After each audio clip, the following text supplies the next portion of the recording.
तो हाँ जी, आपका नाम अजय कुमार है या आपने अपनी डिटेल भेजी है और इसके हिसाब से कुंडली आपकी बनी है मिथुन लगन की, राशि आपकी मेष है और ये कुंडली आपकी यहाँ पे मैंने बना रखी है। आपने मुझे दो सवाल लिख के भेजे। एक तो आपने बोला है कि आपकी अभी 29-30 साल उम्र हो चुकी लेकिन आपका अभी तक विवाह नहीं हुआ, विवाह कब होगा। दूसरा आपने बोला सरकारी नौकरी का योग है या नहीं, आप ट्राई कर रहे हैं। पूरा आपको मैं विस्तार में समझाऊँगा। सबसे पहले देखो जी, आप ये समझो कि ये जो कुंडली होती है इसमें होते हैं 12 घर। 12 घर पहले समझो, वो मैं लिख देता हूँ। ये है आपकी कुंडली में पहला घर, ये दूसरा घर, तीसरा घर, चौथा, पाँचवा, ये है छठा घर, सातवां, आठवां, नौवां, 10वां, 11वां और ये लास्ट वाला 12वां घर।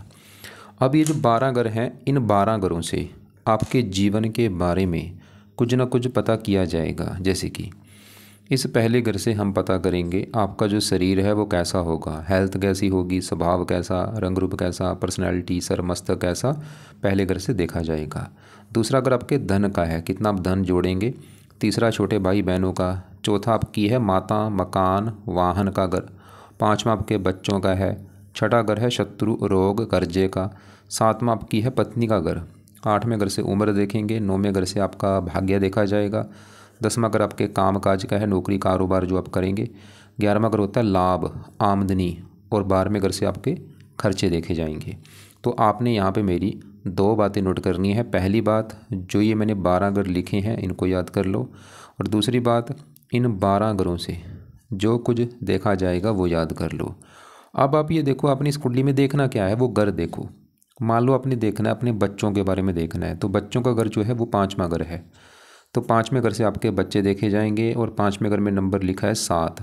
7 है तुला राशि और इसका मालक है शुक्र। तो आपके बच्चों के लिए हमें शुक्र को देखना पड़ेगा। ऐसे ही मान लो आपके बड़े भाई बहनों के बारे में जानना है, तो बड़े भाई बहनों का घर है 11वां घर। तो 11वें घर से बड़े भाई बहन देखेंगे और 11वें घर में नंबर 1 लिखा है। 1 है मेष राशि, इसका मालक है मंगल। तो बड़े भाई बहनों के लिए मंगल को देखना पड़ेगा। तो ऐसे ही जो भी कुछ देखना है वो घर देखना है। आपकी उम्र देखनी है 8वां घर, 8वें घर में 10 लिखा है, मालक शनि देखना पड़ेगा उम्र के लिए। तो आपको मेरी बात समझ आ रही होगी कि जो भी कुछ देखना है वो घर देखना है और घर का मालक देखा जाता है। अब यहाँ पे सवाल ये है कि आपकी कुंडली है कैसी। आपकी कुंडली में आधे ग्रह अच्छे हैं, आधे ग्रह खराब हैं। अच्छे ग्रह कौन से हैं? आपका गुरु है बहुत अच्छा जो कि अपने घर में बैठा है। बुध है बहुत अच्छा जो कि अपने घर में बैठा है। सूर्य भी अच्छा है, दोस्त के घर में बैठा है। चंद्रमा अच्छा है। शुक्र अच्छा है, अपने घर में बैठा है। ये तो है अच्छे ग्रह। खराब ग्रह कौन से हैं? एक तो आपका मंगल मुझे खराब लगा है, 12वें घर में दुश्मन का घर में बैठा है। शनि खराब है, दुश्मन घर में बैठा है। शनि थोड़े से अच्छे फल देगा लेकिन खराब फल भी देगा। राहु रले मिले फल देगा, केतु रले मिले फल देगा। मतलब ग्रह आपके खराब भी हैं, खासकर मंगल ज़्यादा खराब है। शनि जो है रले मिले फल देगा, खराब फल भी, थोड़े से अच्छे फल भी। अब होगा क्या, जो ग्रह अच्छे हैं आपके भाई हमेशा अच्छे फल देंगे आपको लाइफ टाइम। खराब ग्रह हमेशा खराब फल देंगे। लेकिन इन ग्रहों का जो असर होता है वो ज़्यादा हमें मिलता है कब, जब इनकी चलती है दशा में। दशा में क्योंकि ज़्यादा एक्टिवेट हो जाते हैं। तो दशा जो होती है दो प्रकार की होती है। एक तो होती है महादशा, एक होती है अंतर्दशा। जो महादशा अभी आपके ऊपर चली हुई है वो है चंद्रमा की। कब से चली है? ये दूसरा महीना 25 में चली है। अभी देखो 4-5 महीने हो चुके हैं चली को, ख़त्म जाके 2035 में होगी। ये 10 साल की दशा है भाई, अभी चली है पिछले 5 महीने से। मतलब इसका यह है कि अभी आपके ऊपर इन 9 ग्रहों में आज सबसे बड़ा जिस ग्रह का आपके जीवन के ऊपर असर है वो मैं बोलूँगा चंद्रमा का है, क्योंकि उसकी चल रही है दशा। मतलब अभी आपकी लाइफ में जो चीज़ें हो रही वो कारण बड़ा चंद्रमा है भाई। और एक होती है अंतर्दशा, वो देखो किसकी, वो भी चंद्रमा की है। देखो दूसरा महीना 25 से चली है और ये 12 महीना 25 में अभी ख़त्म हो गया, अभी भी 4-5 महीने की पड़ी है।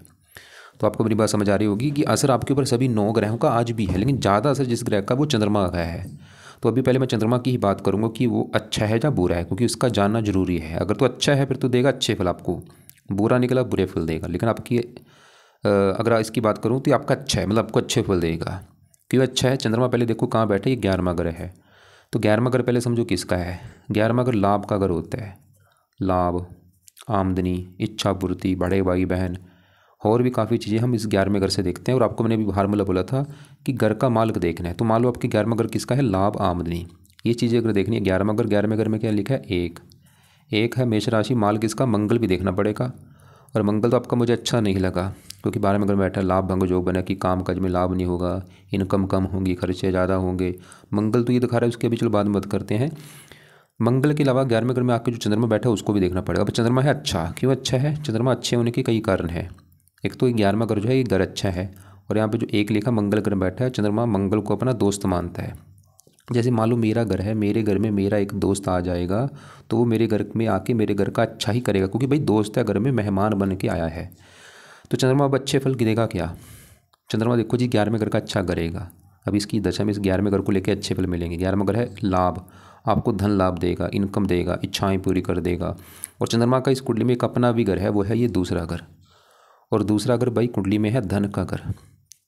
आपके अगर धन के बारे में जानना है, धन संपत्ति, दूसरा घर, और दूसरे घर में 4 लिखा है मालक चंद्रमा।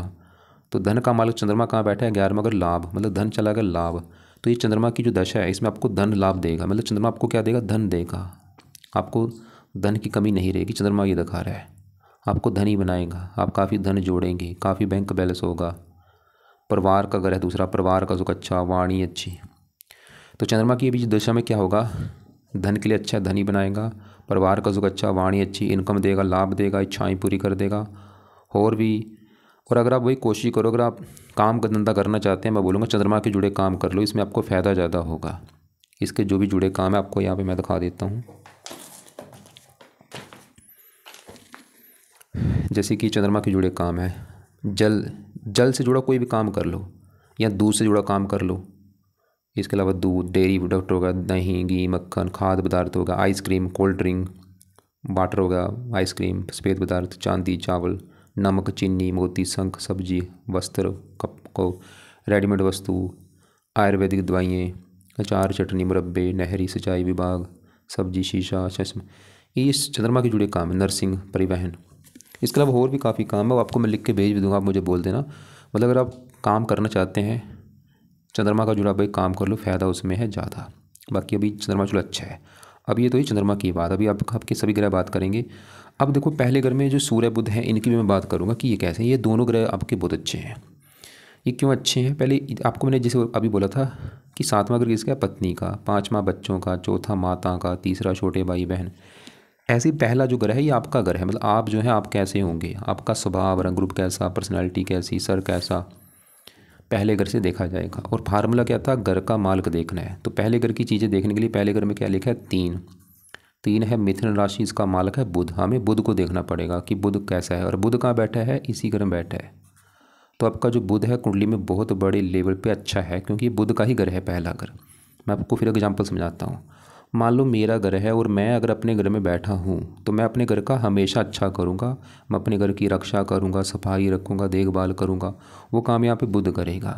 ये पहला घर इसी का घर है, तो पहले घर का अच्छा कर देगा। पहला घर किसका? शरीर, स्वभाव, रंग रूप, पर्सनैलिटी, सर, मस्तक। मतलब बुध आपकी पर्सनैलिटी बहुत अच्छी करेगा, आपका स्वभाव अच्छा, रंग रूप अच्छा, आपको बहुत ज़्यादा बुद्धिमान बनाएगा भाई।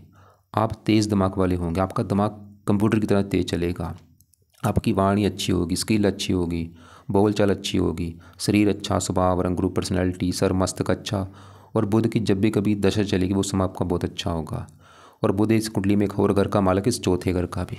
मतलब बुध पहले घर का भी मालक है जहाँ वो बैठा है, और ये बुध इस घर का भी मालक है, चौथे घर का। कोई चौथे घर में देखो 6 लिखा है, 6 कन्या राशि, मालक बुध। और चौथा घर जो है ये आपकी है माता, मकान, वाहन, भूमि, जमीन, जायदाद। अगर ये चीज़ें जो मैंने अभी बोली हैं, चौथा घर किसका है? माता, मकान, वाहन, ये चीज़ें देखनी है तो चौथे घर को और चौथे घर के मालक बुध को देखना पड़ेगा। और बुध क्योंकि अच्छा है तो बुध आपके चौथे घर को भी लेके अच्छे फल देगा। मतलब बुध की वजह से आपको लाइफ में अच्छा घर, अच्छी गाड़ी, मकान, वाहन, भूमि, जमीन, जायदाद, सभी सुख मिलेंगे। तो बुध के अच्छे फल देगा। बुध पहले घर का मालक है, पहले घर का अच्छा, आपका शरीर, स्वभाव, रंग रूप अच्छा।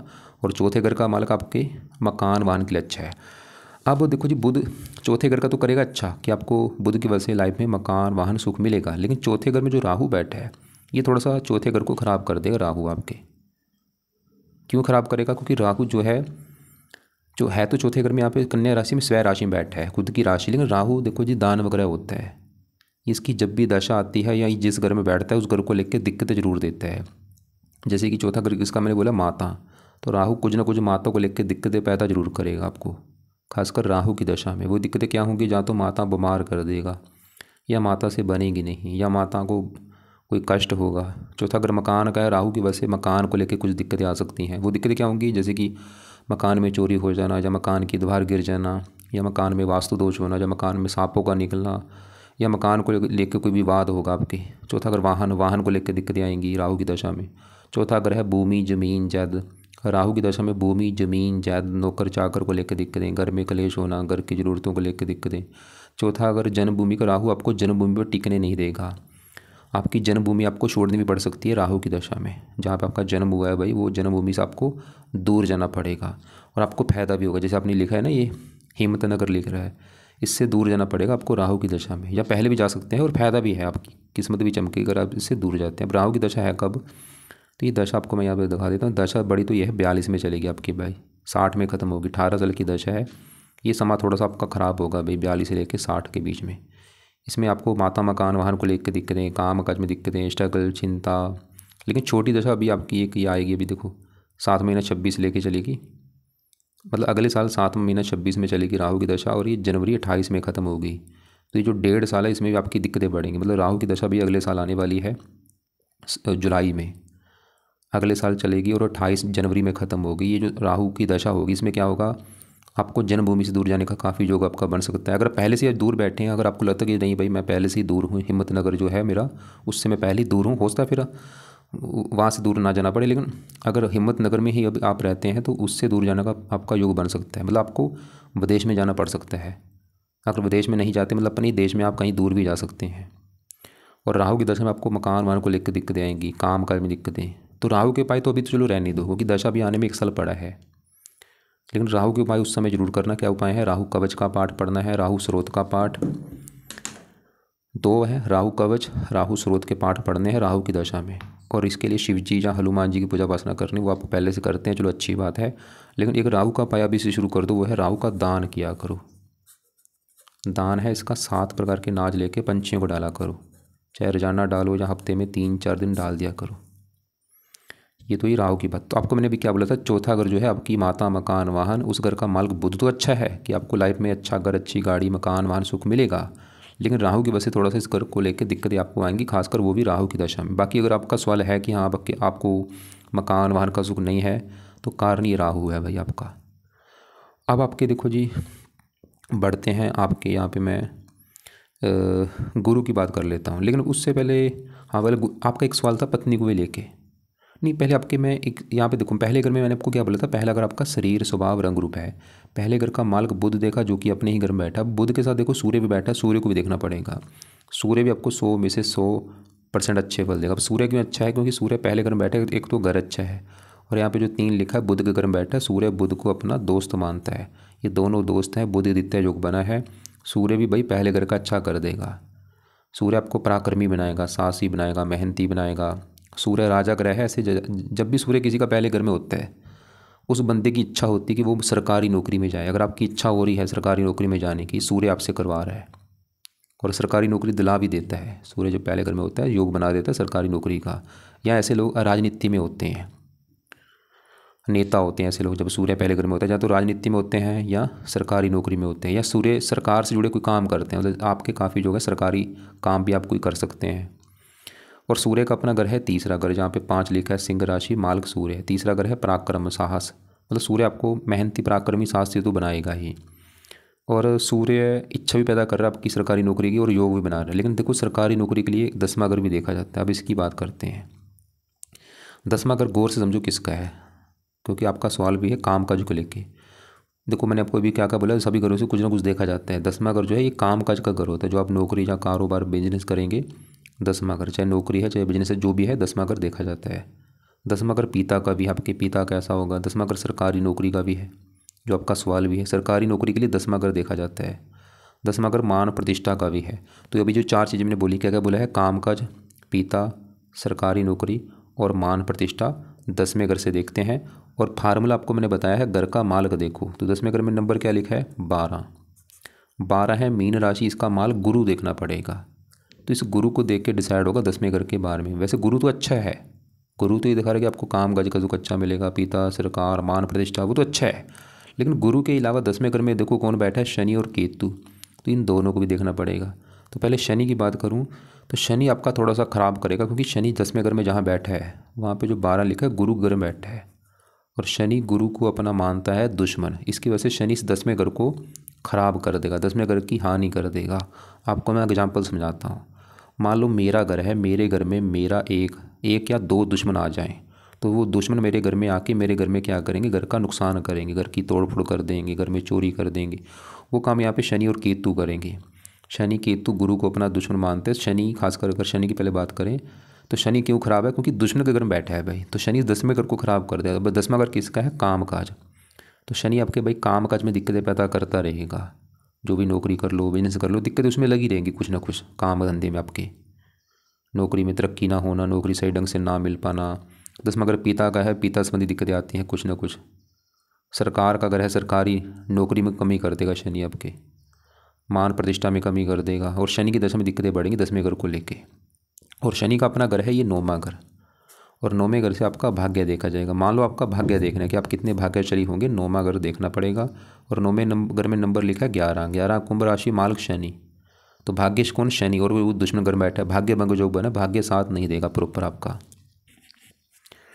और शनि की दृष्टियाँ भी है, तीसरी पड़ेगी 12वें घर के ऊपर, 7वीं चौथे घर के ऊपर, थोड़ा सा मकान वाहन को लेकर दिक्कतें। और शनि की 10वीं दृष्टि पड़ेगी पत्नी घर के ऊपर, ये 7वां घर आपकी है पत्नी का घर।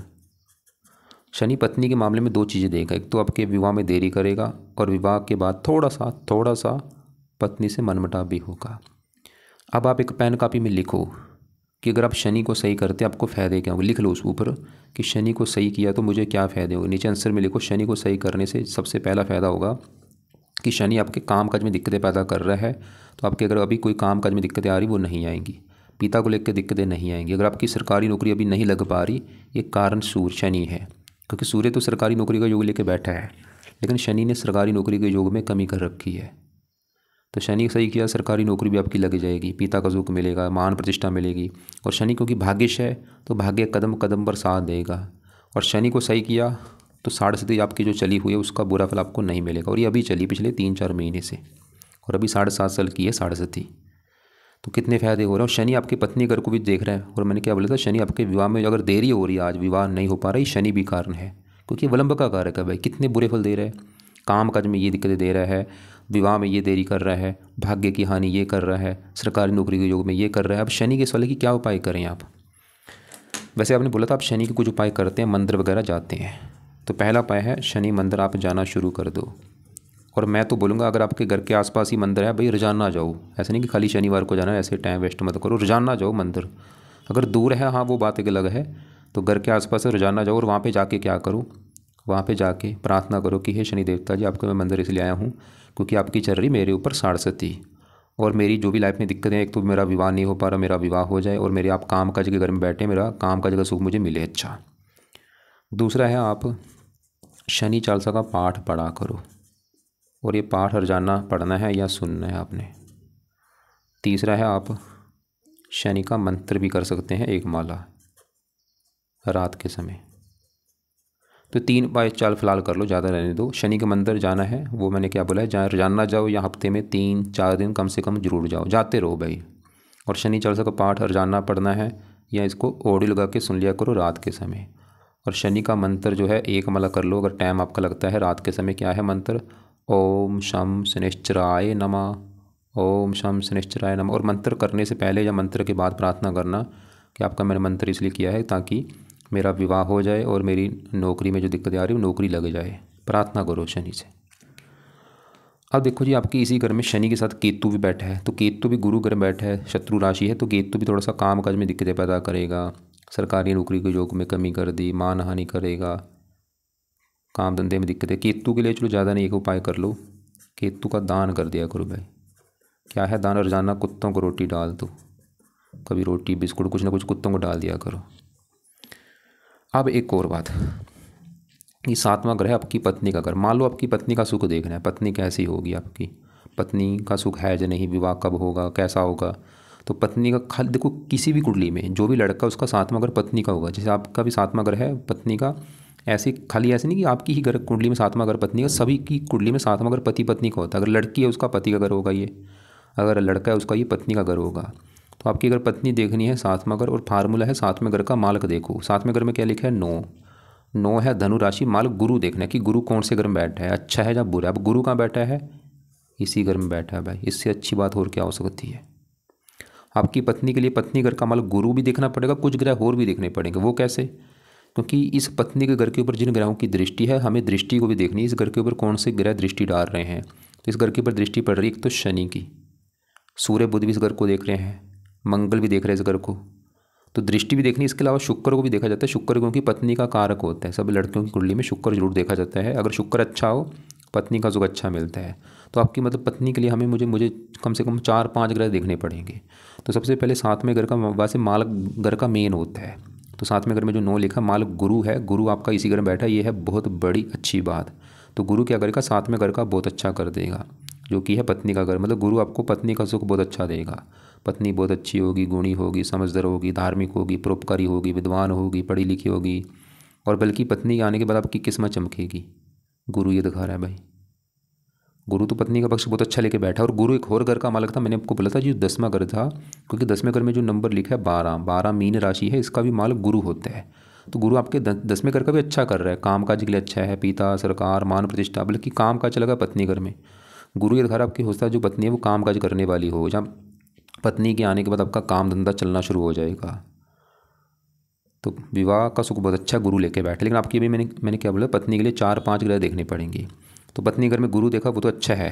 अब पत्नी घर के ऊपर बुध दृष्टि दे रहा है, वो भी पत्नी घर का अच्छा कर रहा है कि पत्नी बुद्धिमान होगी। सूर्य भी देख रहा है, वो भी ये मित्र राशि, सूर्य भी पत्नी के लिए अच्छा है। और शुक्र पत्नी का कारक है तो 12वें घर में खराब घर में, लेकिन वो उसी अपने घर में बैठा है। जो 2 लिखा है वृष राशि, शुक्र का अपना घर है, शुक्र भी पत्नी के लिए अच्छा है। लेकिन फिर सवाल कि विवाह क्यों नहीं हो रहा, उसके हैं 2 कारण। विवाह अगर देरी से हो रहा है, पहला कारण है एक तो शनि इस पत्नी घर को देख रहा है, शनि की दृष्टि में थोड़ा सा क्रूरता है, विलंब है, तो वो एक तो आपके विवाह में देरी कर रहा है। इसलिए शनि मंदिर जाके प्रार्थना किया करो कि मेरा विवाह हो जाए। दूसरा आपके विवाह में अगर दिक्कत आ रही वो ये मंगल भी कारण है, क्योंकि ये मंगल 12वें घर से 8-7वें घर को देख रहा है, मंगल दोष बना हुआ है, मंगल भी कारण है। मंगल दोष की वजह से 2 चीज़ें होंगी, एक तो विवाह में देरी होना, थोड़ा, दूसरा विवाह के बाद थोड़ा सा पत्नी से मनमुटाव होना। बाकी अब थोड़ा सा यहाँ पे मंगल शुक्र को जानते हैं विस्तार में। ये जहाँ बैठे 12वां घर है, वैसे तो घर अच्छा नहीं। अब यहाँ पे 12वें घर में जो 2 लिखा है इसका मालक शुक्र होता है, शुक्र इसी घर में बैठा, मतलब शुक्र आपका अच्छा है। फिर भी ये शुक्र 12वें घर में जब भी अपने घर में हुआ, ऐसे लोग काफ़ी धनी होते हैं, धन की कमी नहीं रहती। वैसे शुक्र आपको धन देगा, लेकिन आपका धन खर्च भी होता रहेगा। और ये 5वें घर का भी मालक है, संतान पढ़ाई के लिए अच्छा है। लेकिन साथ में जो मंगल है ये थोड़ा सा ख़राब है, थोड़ा का इसको मैं ज़्यादा ही बोलूँगा ख़राब है, क्योंकि मंगल 12वां घर खराब घर, खर्च का घर है, हानि दान दंड, और बैठा भी शुक्र की राशि शत्रु राशि है। अब मंगल आपको क्या बुरे फल देगा, मंगल इस कुंडली के 2 घरों का मालक है, 2 घरों को लेकर दिक्कतें आएंगी, और मंगल की दशा में दिक्कतें ज़्यादा आएंगी। और मंगल की बड़ी दशा चलेगी आपकी 35 के बाद, और छोटी दशा अभी चलेगी 12वां महीना 25 के बाद। ये छोटी दशा पहले आपको मैं दिखा दूँ कब है। यहाँ पे देखो आपको दिख रहा होगा 12वां महीना 25 से लेकर 7वां महीना 26 तक, ये 6-7 महीने की आपकी मंगल की दशा आएगी। इसमें भाई मंगल के पाठ पूजा जरूर कर लेना उस समय, ताकि ये दिक्कतें आपको ना दे। और मंगल के बाद जो राहु की दशा आएगी 1.5 साल की, राहु की दशा भी में राहु के उपाय जो मैंने बोले वो कर लेना, पाठ जो बोले थे, राहु कवच राहु स्रोत। बाकी गुरु की दशा में आपका ये समय अच्छा है, चलो शनि भी दिक्कतें देगा 29 से लेकर 30 तक, बुध अच्छा है, केतु शुक्र ठीक है। अब मंगल क्यों खराब है, क्योंकि एक तो 12वां घर शत्रु राशि, मंगल बुरे फल जो देगा। मंगल इस कुंडली में एक तो इस घर का मालक है 11वें घर का, जहाँ पे 1 लिखा था मालक मंगल। 11वां घर है लाभ आमदनी, आमदनी चलेगी 12वां घर खर्च, आमदनी कम खर्चे बढ़ा देगा, लाभ में कमी कर देगा, मतलब आपके खर्चे बढ़ेंगे बहुत ज़्यादा मंगल की दशा में। और मंगल इस 6ठे घर का भी मालक है, जहाँ पे 8 लिखा है मालक मंगल। 6ठा घर है रोग शत्रु खर्चा, रोग खर्चा, आपकी बीमारी के ऊपर भी खर्चे बढ़ेंगे, शत्रु की तरह खर्चा होना, या आपको मंगल कर्जदार भी बना सकता है मंगल की दशा में, जो अभी आगे आएगी। छोटी दशा है 5-6 महीने की, लेकिन जो बड़ी दशा कब चलेगी 35 के बाद, उसमें दिक्कतें बढ़ जाएंगी। तो मंगल आपके खर्चे बढ़ाएगा, आमदनी कम खर्चे बढ़ना। और भी मंगल दोष भी है, क्योंकि दृष्टियाँ भी चौथी यहाँ पे, 7वीं यहाँ पे, 8वीं पत्नी घर के ऊपर। तो मंगल भाई सही जरूर करो। अब मंगल को सही कैसे करना है सवाल ये है। तो मंगल अगर आप चाहते हैं आपका बिल्कुल सही हो जाए, तो इसके लिए आप हनुमान जी की पूजा उपासना जितना हो सकता किया करो। हनुमान जी की पूजा उपासना में क्या करना नोट करो। एक तो हो सके रोजाना हनुमान जी के मंदिर जाओ, रोजाना टाइम नहीं लगता, हफ्ते में कम से कम 4 दिन जरूर जाओ, 3-4 दिन जरूर जाओ हनुमान जी के मंदिर। दूसरा काम है हनुमान जी के जो पाठ है वो रोजाना पढ़ा करो। ऐसे नहीं कि खाली भाई कभी मंगलवार चला गया पाठ पढ़ लिया भाई, ऐसे भाई टाइम वेस्ट मत करो, रोजाना पाठ पढ़ो। जैसे आज हनुमान चालीसा पढ़ो, कल आप संकट मोचन पढ़ो, परसों बजरंग बाण पढ़ो, चौथे अंगारक स्रोत पढ़ो। और हनुमान जी का जो मंत्र है ओम नमः शिवाय, हनुमान जी का मंत्र है ओम हण हनुमते नमः, ये जाप किया करो। सुबह बैठ के 10-20 मिनट अपना रोजाना आंखें बंद करके ओम हण हनुमते नमः ऐसे जाप करो। और आपने बोला था शिव जी की पूजा उपासना करता हूँ, शिव जी का भी मंत्र जाप कर लो भाई। सुबह 10 मिनट बैठ के ओम नमः शिवाय, ओम नमः शिवाय ऐसे जाप किया करो। तो आपकी देखो जी कुंडली में हमने सभी ग्रह देख लिए हैं। हमने सूर्य देखा अच्छा है, बुध अच्छा है, चंद्रमा अच्छा है, गुरु अच्छा है, शुक्र अच्छा है, राहु चौथे घर को लेकर दिक्कतें देगा और राहु की अभी दशा भी अगले साल चलेगी 1.5 साल के लिए। और शनि आपके 10वें घर को ख़राब कर रही है, तो कई ख़राब कर रहा है, भाग्य की हानि, काम काज में दिक्कतें, विवाह में देरी।